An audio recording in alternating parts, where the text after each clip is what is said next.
Welcome into the Half Court Press Podcast, production of the Omaha World-Herald. Jon Walker. I'm joined by Wilson Moore today. We haven't talked to everyone since, I don't know, Wilson, last year. Oh my God, that's...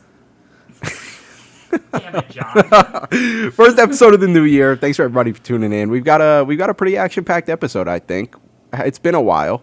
I think Wilson and I were just kind of talking. The last time we talked to everyone was the 21st. So happy holidays, happy new year, and happy thick of basketball season, because I think we've arrived. One of those. Yeah. But before we dive into that, Wilson, how are you? I am doing well. Yeah. Went home for the holidays? Went home for the holidays, yeah. That's always a good time. In Minnesota, spent about a week there. That was good. I got back here. I'm glad to be in the swing of things. I'm glad Big Ten basketball season has started. It's a good time. Yeah. It was one could say it was flamethrowers and four-wheelers. It was last this I think it's going to be nothing but flamethrowers and four-wheelers over the next 2 months. Nebraska still has 17 games. It's going to be a lot to cover. Hitting the road tomorrow once again to go to Wisconsin. But yeah, I'm assuming if you're listening to this podcast, you know the flamethrowers and four-wheelers. And if reference. Not, you're behind. Yeah, look it up. Yeah. If you Google it, that's probably the only thing that'll come up, or you'll end up on a watch list. I don't know. Yeah, Creighton has had a pretty interesting couple of weeks. Yeah, but I think, I don't know. It's kind of brought into question some of this team's strong suits we've seen, but we watched them do a few things different, specifically most recently against Georgetown. But I kind of want to talk about Nebraska first, to be honest, just because I think they probably have a little bit more momentum at the current moment. I'd say so. And that's in large part because they absolutely throttled South Carolina State and then picked up a pretty salty road win. When was that? Last night? Last night. Yeah. It was at home. But yeah. Yeah, it was, huh? I saw the red on the floor. I didn't watch that game, if I'm being 1,000,000% honest. I saw the red on the floor in the highlights, and I was like, yeah, it was at Indiana. Yeah. But it wasn't. It was in PBA. Yeah. Tell me about the Huskers. What'd they do last night? Yeah, they... I think we can throw away the South Carolina State. Yeah, I think that's fair. South Carolina State lost to Bethune-Cookman earlier in the year. Yeah. Yeah, they're probably gonna lose to most teams. Yeah. Do they have a win yet? South Carolina. Yeah, they're like 4-10. Yeah, they were up by like 17 on my alma mater, Missouri, before Mizzou came back. Yep, MIZ. But anyway, yes, Nebraska, Indiana. It was. I thought Nebraska kind of showed the two different ways it can win, and showed its versatility last night. You had the first half. That was 20 minutes. I think there are 20 fouls in those 20 minutes. Teams combined to shoot, I believe, 6 for 24 from three in the first half. And Nebraska went to the break up 8, I believe, and because they hung with Indiana and, played the game that Indiana likes to play, which is physical, hit people, bodies hitting the floor. Yeah. And welcome under to the basket. Yeah.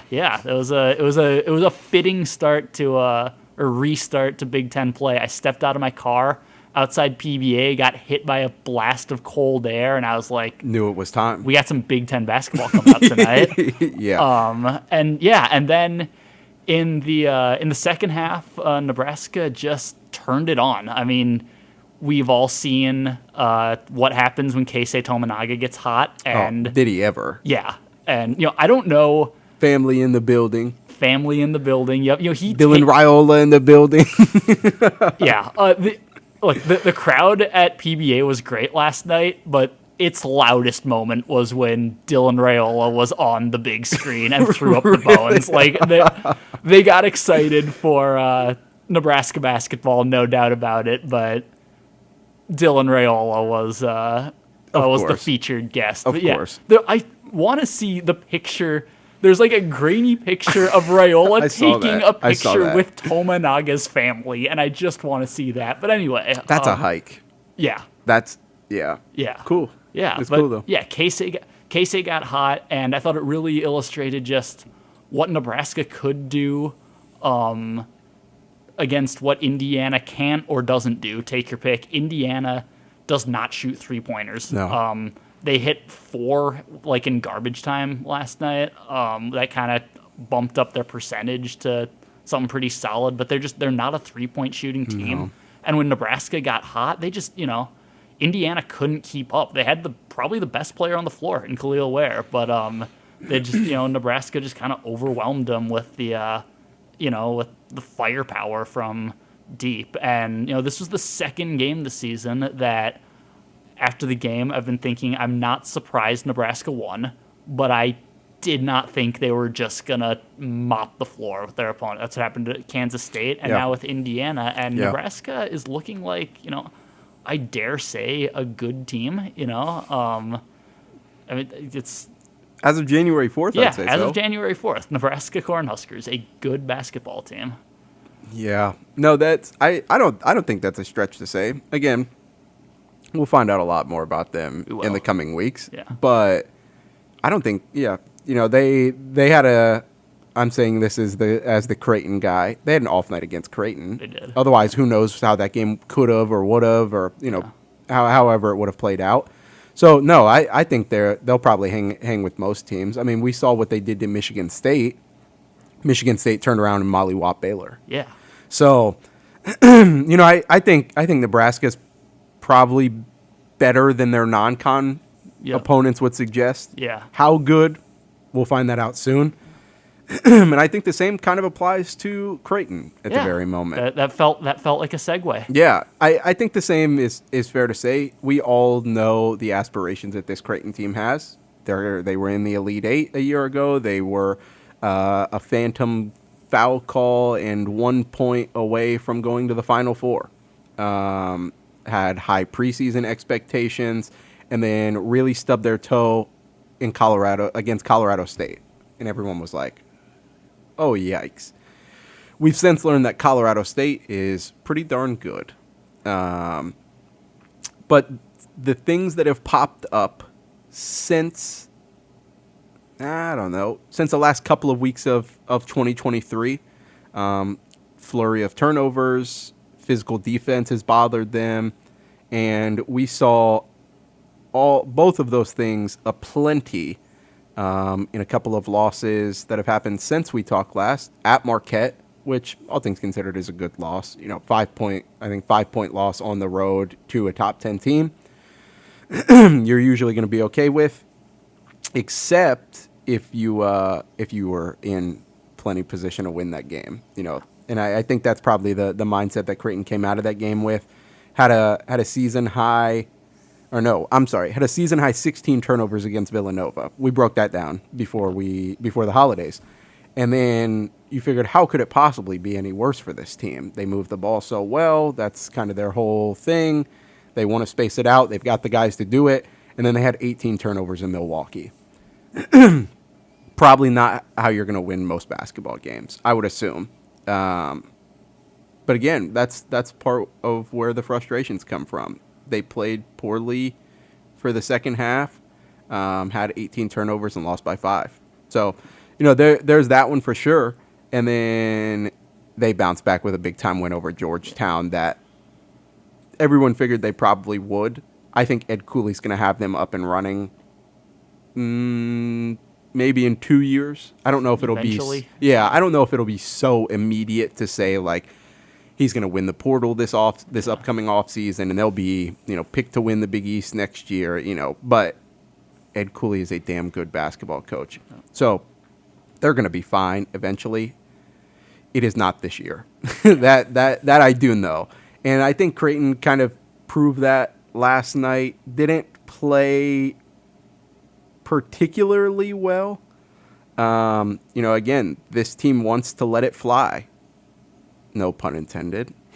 Shot 32% in the nation's capital and still won by 17.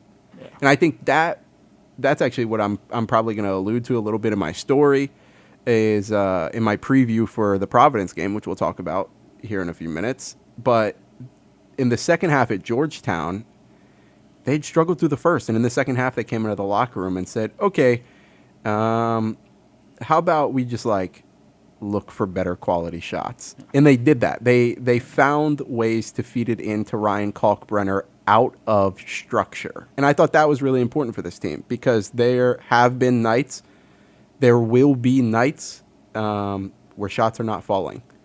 How can you manufacture offense when that isn't happening? And we saw a preview of what it could be against Georgetown. If there's anything to take away from a 17-point win, that was probably going to be it. They were 9 of 14 on all shots in the paint again in the second half.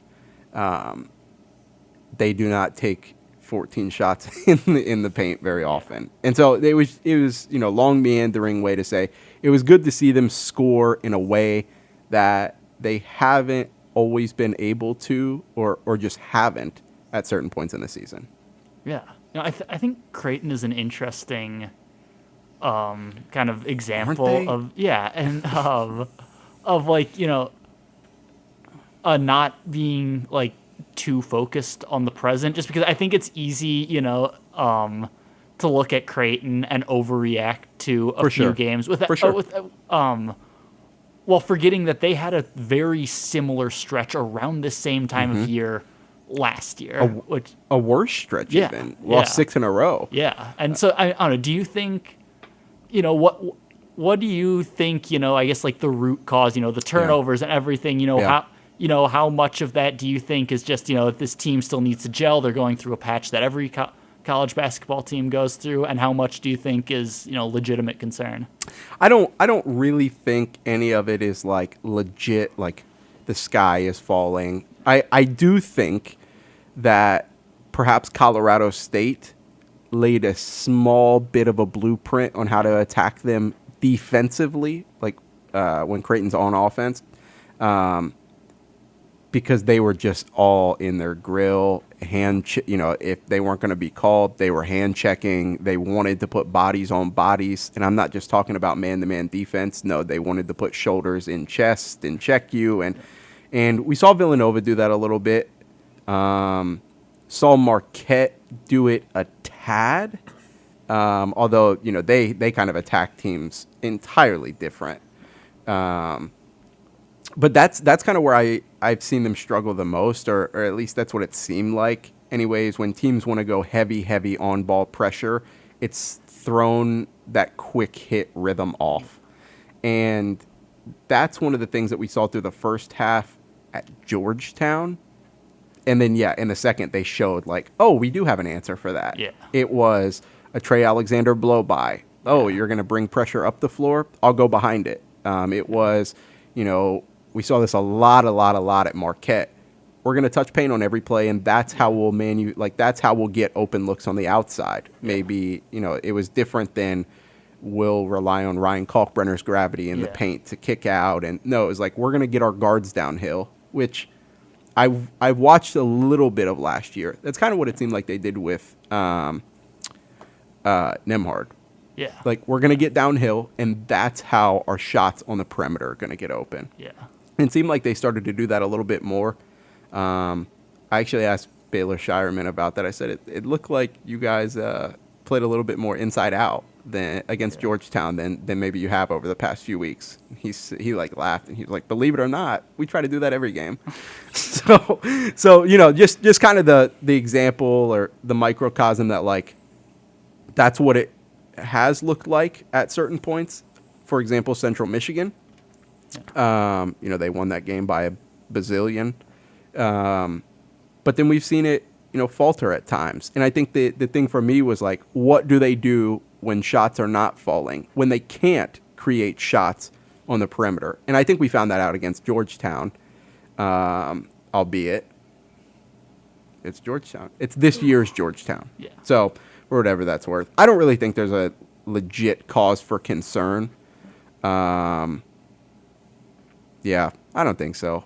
But I understand where some of the people's frustrations come from. Yeah. I think people probably disagree with me on this, and that's okay. I think they had a real opportunity to have Marquette beat 5 minutes in. Oh yeah. They were up 14-3.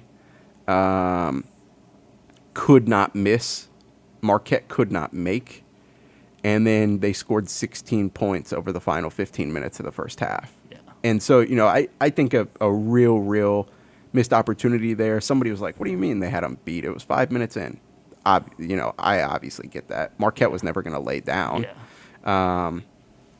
But yeah, I thought they could have had them beat. I thought they could have had Nova beat, obviously. And so I understand where some of those frustrations come from. It's like, man, these are games we should have won against two pretty quality opponents and lost them. But again, those are two pretty quality opponents. So we'll look back in March and say, man, you remember that time they lost to Villanova? Yeah. Or you remember that time they came up 5 points shy at Marquette? But I don't think it's the beginning of a spiral or slippery slope or really anything in between. Yeah. So, yeah. We got big ones this week. Yes. Yeah, all things. Creighton's is kind of a little tainted now. Yeah. Yeah. But Nebraska certainly has a heck of an opportunity waiting ahead in Madison. Nebraska most certainly does. Yeah. And I think this is one Nebraska could win, and it would be a hell of a tournament resume builder if Nebraska did. But the Big Ten is so weird this year. I don't even know who's going to win the Big Ten. I mean, Purdue. Oh, yeah. Who's going to come in? Who's going to come in second for the Purdue Invitational? That is a good question. It could be anyone. A week ago, I would have said Illinois, and who knows with them now? Yeah. There's plenty going on there with Terrence Shannon that goes well beyond basketball. Just concerning for human reasons. But and it's with the exception of Purdue, any Big Ten team can beat any Big Ten team, it feels like. And even Northwestern beat Purdue. Northwestern. Yes, okay. Remove with the exception of Purdue. I still think Purdue will win it. Yes, I agree. But any given night, and that's been true for a long time in the Big Ten, and it feels even more true this year. And I think that that'll play to Nebraska's advantage. Because if they go in and beat Wisconsin, and this Wisconsin team is not your father's Wisconsin. No. No. There are not a lot of Wisconsin teams that are tossing transition off the backboard alley-oops to each other. Frank Kaminsky wasn't doing that. No. Sam Decker wasn't doing that. Yeah. So this, this Wisconsin team can play in the full court a little more. Every Big Ten game makes me think it's just going to end up being what we saw in the first 20 minutes last night of just dudes crashing into each other. What is it with the Big Ten, man? They watch too much football. I guess. The basketball players watch too much football, and the football players, I don't. Yeah. But the thing is, that type of style really favors Nebraska. Yeah. Jawan Gary and Josiah Alec and Rink Mast love to just hit dudes and put their shoulders into guys and I think get offensive rebounds. I completely forgot they got Rink Mast back. They did. I forgot to bring it up. It was on my mind. I forgot to bring it up because that is obviously a big part of Nebraska moving forward as well. Yeah, and to go back to Indiana for a second, he was. They needed him against Indiana. Yeah. Khalil Ware listed at 7 feet tall. He looks closer to 9 in person. He's so tall, and I think he looks tall because his arms are so long. Yeah. I'm surprised his fingers don't brush against the ground when he walks. His arms I remember watching him so at Oregon, long. and I was just like, dude, yeah, what is going on? And no, I was pretty intrigued in his portal recruitment to see where he went, and that's cool. You got to see him in person. Yeah, I don't think there's a scenario. Maybe there is. I don't know where Creighton will Creighton and Indiana will square off this year. Yeah, I mean, I guess it would have to be in March. Yeah. But, I mean, I don't know that Indiana will be there Yeah. in March. Yeah. This is no, Indiana's a deeply flawed team, but it was still a good win for Nebraska. For sure. Just 'cause Big Ten wins, don't come every day. Just what we were talking about. Anyone can beat anyone in this conference. And but anyway, to bring that back to Wisconsin. Is there one thing the Huskers have to do? Like, you're going into this game saying this has to happen, or they will struggle in Madison. That's a good question. And if not, that's okay. I just wasn't sure. I think, and this is generic coach, whatever, and you could say this about a lot of Nebraska games, but they got to be physical down low. And I think especially against Wisconsin, because Stephen Crowell is a very, kind of wiry finesse type player, and their rink mast has the potential to make Crowell's life very difficult if he goes after him and pushes him around, because I don't think Crowell responds that well to contact. So I think if you're Nebraska, you want to get Mast going early. You want to get him the ball in the post, let him work.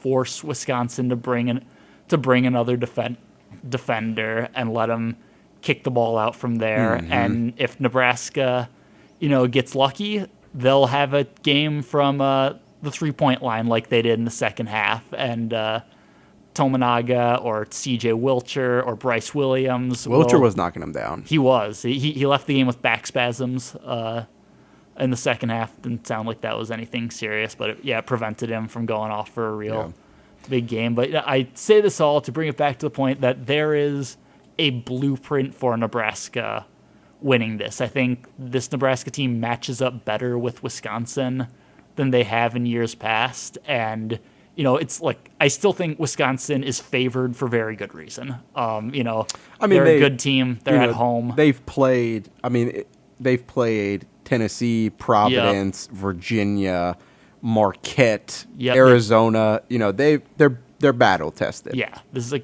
good team. They got dudes that can make shots. Chucky Hepburn going against his home state flagship school. AJ Storr has been excellent as a transfer. So Wisconsin is favored, and Wisconsin should be favored. But I'm really interested in seeing just what happens on Saturday, how Nebraska goes after the Badgers, and if Nebraska can get a win, that would be a big, just both for, early season momentum and, that would a big, kind of tournament resume builder. If they get that, that's two, really solid road wins in early, by early January. That's, pretty good for Nebraska to set up for the 2 months ahead. I think so too. I don't really know what to expect when it comes to Creighton and Providence. That'll be on Saturday. Because Providence, shorthanded, right? They're going to be shorthanded the rest of the year. Bryce Hopkins, if you have not heard, went down with a pretty nasty leg injury on Wednesday night. I can't remember who Providence was playing because I was covering the Creighton women's game. Yes. They hosted UConn. Yeah. So, but I was writing and had kind of heard the rumblings about Bryce Hopkins, and apparently he went down with a pretty nasty leg injury. And then, Thursday morning, Providence comes out and says that he tore his ACL. So, one of the best players in the league out like that, pretty brutal. That's kind of the stuff you hate about sports. Yeah. But we don't know what to expect from Providence. Number 23, Providence, I might add. I'd kind of, Wilson, we had talked about it. Seton Hall lost to Seton Hall, so. It's hard to. I came from Creighton availability before we hopped on here, and Greg McDermott had talked about they had to figure out on the fly how to play without one of their best players in a league game. Yeah. So they'll have a few days to figure that out with a first-year head coach and Kim English, and then they'll come to Omaha on Saturday, and we'll see what happens. That's University of Missouri. Alumnus Kim English. The reason Ben McCollum can't get hired, Kim English. Sorry. No, you're good. You're good. Continue. Yeah, MIZ, baby. No, that's funny. Small world, man. Good stuff. But who knows? You know, they've been good so far. But Greg McDermott had talked about you don't really know what type of team they're going to get. And, you know, I was telling you, Wilson, before we hopped on here, an injury like that to one of your best players can either completely galvanize a team or it can completely crumble it. Yeah. We saw about a month ago now, Nebraska is playing at Minnesota. Yeah. Dawson Garcia limps off the court about 2 or 3 minutes into the game, and Minnesota played probably its best half of basketball of the season. The second half, Fred Hoiberg would tell you that was Nebraska's worst half of the season, and he would probably be right. But to that point, how just who knows? Sometimes teams respond well to losing their best player. Yeah, which is just odd. Yeah. But you know that's the biggest question for Providence. That's the thing that Creighton is going to have to figure out how to attack this team. That's the other part of it. How do you attack them without Bryce Hopkins? You would think that means Brian Kalkbrenner will probably have a massive day. Yeah. But we'll see. I have no clue. It should, in theory, be a game that Creighton wins sans Bryce Hopkins. They beat Providence twice last year, I believe. Yeah. Might have lost on the road. This is the worst part about being the new guy. But you know, I think Bryce Hopkins had 20 in each of those games against Creighton. So that's a lot of production that Providence is going to have to make up with. But they've been pretty salty so far. I think they'll probably be fine. Surely not the same firepower, of course, but I don't think it'll be an easy out for Creighton. I don't think. And I think a lot of that has to do with what Creighton has done lately. If this was after, I don't know, Central Michigan, and you said Creighton is hosting Providence, I'd say, yeah, it's a 25-point game. Yeah. But who knows, all things considered? Creighton's recent struggles, a monster second half at Georgetown, Providence loses to Seton Hall and its best player. So who knows, man? It'll be fun. Yeah. It'll be a doozy and a dandy and everything in between. I think that's how we ended last episode. I was going to say, I feel like you've used that one on... it just feels right at this point. Yeah. I think that's going to do it for us today. We'll talk to you guys next week in a recap what should be a pretty eventful weekend of hoops, both on the road and in Omaha. But either way, thanks for tuning in to this week's episode of the Half Court Press Pod. We'll talk to you guys soon.